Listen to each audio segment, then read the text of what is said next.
players only. And today, we have a real player and a goalie, Mr. Samuel Montembeault of the Montreal Canadiens. How you doing, Sam? Good. How are you guys? Very good. We got Weeksy with me here. We got a little goalie round table. So let's try to educate the people today. Teach them something about the game while we're here, shall we? Exactly. All right. Sounds good. Well, good to have you, man. First of all, I just want to get this out of the way. We're big on nicknames in the hockey world. Apparently, your nickname is Snacks. Where does Snacks come from? What does that mean? David Savard started calling me Snacks like maybe 2 years ago. Like on game day, we usually have a big pregame meal on around like 12:30 on game days, and we don't eat until like after the game. So when I play, I'm focused on the game. I don't really think about it. But when I'm not playing and I'm on the bench, I get really hungry. So during intermission, I always go in the lounge at the Bell Center and I grab a few snacks. So that's why David Savard started calling me like that. I always found that. I don't know if you found this, Weeksy, that I was hungry when I didn't play than when I did play. I was starving when I was backing up. Big time. Yeah. I'm always starving. Big time. That's a long time, though. Like you said, you eat pregame. Yeah. And then you have that entire gap, entire afternoon. Then the game, you're smelling all the food in the arena when you're not in the net anyway. Yeah, you got to put a little. The fans eating their nachos and everything. Yeah, of course. The Shed Show's up there. The old Bell Center hot dogs. Yeah, the Shed Show, the best. Yeah, best in the league. What's your go-to snack? What's your snack of choice on the bench? I usually get a banana bread in between periods. Ooh, I like that. That's good, man. Nice. They're pretty good at the Bell Center. So. Well, speaking of which, we had a funny little clip here that you did with the Canadiens here. You were hosting a Tim Hortons drive-thru, working at the drive-thru. How was that? Yeah, I did that last year with Arvid Pinar. It was pretty funny. Actually, most of the people didn't recognize us, but we tried our best, and it's actually really hard. Like, just trying to remember what people are ordering. Like after one or two items, I completely forgot what else they were ordering. So it was pretty hard, but we had a lot of fun. If you had to give yourself a number, like a mark, a grade for school, out of 10, 1 being the lowest, 10 being the highest for your performance in that, what would you give yourselves? Maybe a 6, just like the passing point. It was actually pretty hard, but like I said, we had some fun, and we had like a great group there too, so it was a good day. You got to be a multitasker to pull that off. Yeah, exactly. Yeah. Speaking of having fun, I just want to bring this up at a personal level. I'm a huge Simpsons fan. I grew up watching that show, and I noticed that when you played in Springfield, back when you were with the Florida Panthers, you had a Simpsons-themed mask. Is that just because it was Springfield, like the show, or do you have an affinity for the Simpsons as well? No, I love the show too. I've been watching it like growing up. Obviously, in Quebec it was in French though, but going to Springfield, I think it was just the right thing to do, and I did it for 2 years, and like that, I really liked that one. The second year when they had me, I was dropped up to the net, but no, it was great. Even last summer, I went to a Universal Studio in LA, so they had like the Simpson bar team there too, and it was a lot of fun. Nice. So you got a new mask that you just debuted as well. That looks sweet. Tell us about it. Yeah, it looks great. I worked with Jordan Bogle for this one. I don't know if you guys remember, but when Care Price did as a Terminator mask, that was unreal. Yeah, it's the same artist that did it. So we trying to do a bit of the same design. Like it's kind of like a robot that's building to become a goalie. So you have like all the little machine, all the cables that it's like pulling. On the top you have Ken Dreisen mask on one side, Jacques Plante on the other side, and there's my name on it too. The same way that Patrick Roy was writing his name on his mask. And on the side, there's a lot of details. You see the team slogan that's been in the locker room for so many years. The logos on both sides, and obviously we have my dogs in the back. Probably my favorite part. I like that, the dog with the screw for the nose. So cool. That's good usage of the material. Speaking of Patrick Roy, legendary goalies, I mentioned the Florida Panthers. You started your career with them, and you got to play your rookie year with Roberto Luongo, who I shared a crease with for several years. What was it like playing with Roberto? What were you able to learn? What did you take away from him? Because that's a pretty cool thing to play with a future Hall of Famer. Yeah, it was awesome. I had a poster of him in my room when I got drafted, so I was like, oh, I should probably take it down now. But it was great, and obviously, like Lou was at the end of his career there, so there's weren't any really competition in between us. He was just like they're trying to help me. Like before every game, he would tell me the tendencies of other players and what they like to do. So it was a great help, and it was a lot of fun to play with him. Great goalie, great guy. Enjoyed playing with him too. But his brother Leo was the first person that told me about you in Florida. I remember it was before one of your first starts. He's like, "Weeksy, we have a good guy. I'm telling you, this guy's going to play in the league. This guy's going to play in the league. Nobody's giving him credit, but I'm fighting for him." When you hear the name Leo Luongo, what does that mean to you?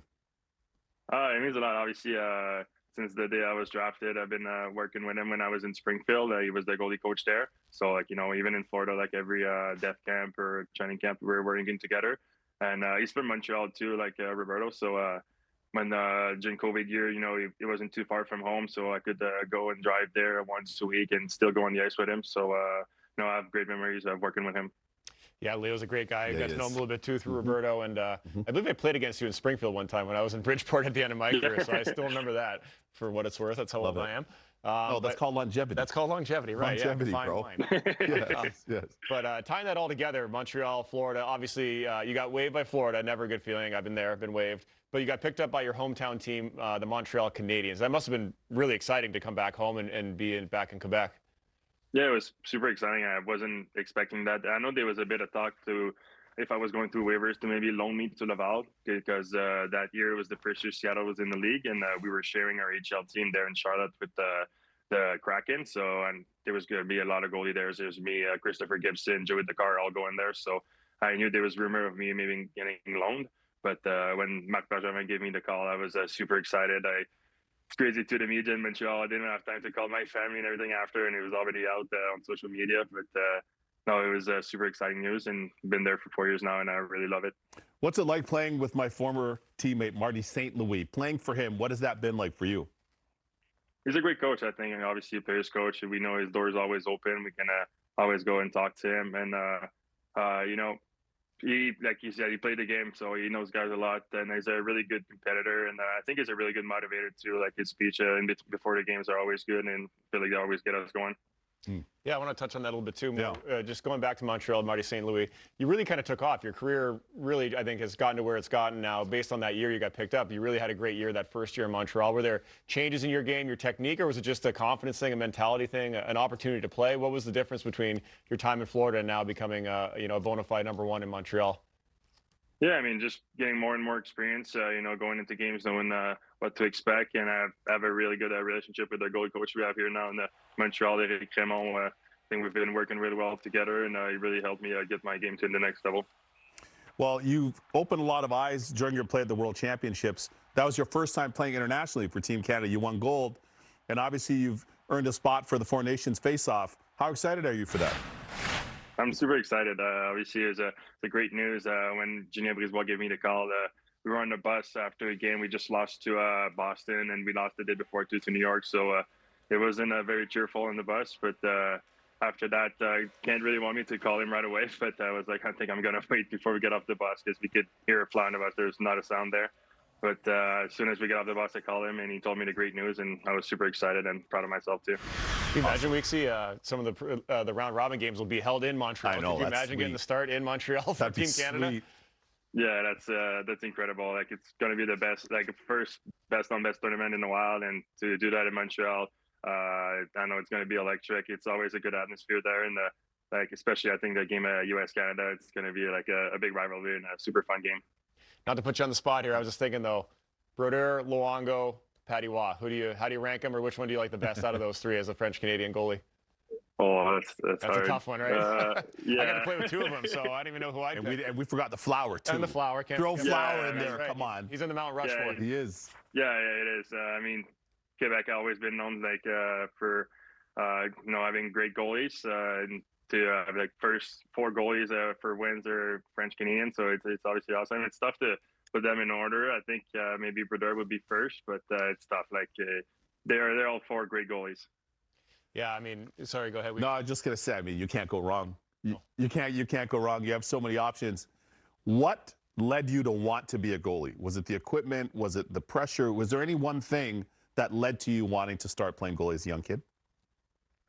I'm from a really small town, and growing up, every game we had, they trying to put a different player in net. But every time somebody didn't want to go, I was always raising my hand, trying to take their spot. So I just fell in love with the position at that time. Even back home, I had some really nice pads to go play in the streets, and I had the Colorado Avalanche helmet too. And after that, going on the ice, I'm a late birthday, so they changed the ages for that back home in the minor hockey. So I had to do another Mag 2, they called for learn how to skate. So instead of doing that, they asked me if I wanted to to go up to novice right away because they were missing a goalie, and I said yes, and always been a goalie since then. Amazing. My story's pretty similar. Just kept jumping in the net every time they offered. I was like, I'll do it. I hate skating, so I think that was part of it. Before we switch gears here, I just wanted to ask you, you've played a great game against Vegas recently, really good game against Dallas. You opened the season with 48 saves, shutout against Toronto.